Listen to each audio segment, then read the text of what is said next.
যুবকরা এতটুকু আকর্ষণের পাত্র, আল্লাহ বলে যুবক তুমি যদি না থাকতে তো আকাশ লোহার, জমিন তামার, বৃষ্টির একটা ফোঁটা না, শস্যের একটা দানা না, মাটিগুলা বালু, আমি একের পর আযাব দিয়া তোমাদেরকে ধ্বংস করে দিতাম।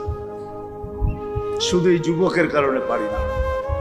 লাউলা মাশাইখা রুক্কা, ওই বুড়া মানুষগুলার জন্য পারি না, যারা গুনাহ তো করে না কিন্তু সারাদিন ঝিকা পড়া থাকে, সারাদিন তওবা করতে থাকে, সারা রাত্র চোখের পানি জড়াইতে থাকে। ওই বুড়াগুলা, ওই বৃদ্ধগুলা, ওই আল্লাহওয়ালা গুলা যারা সারা রাত্র ঘুমায় না, সব ঘুমাইতে যায়, ওর ঘুম আসে না, ও ছটপট ছটপট করে, এক সময় মুসল্লায় দাঁড়ায় আর চিৎকার দিতে থাকে, কিসি কো সোনে মে, কিসি কো খানে মে, हमें मजा आता है रोने में। কারো খাওয়ায় মজা, কারো ঘুমে মজা, আমাদের কান্নায় মজা আসে, এই জন্য মুসল্লায় দাঁড়ায় গেল।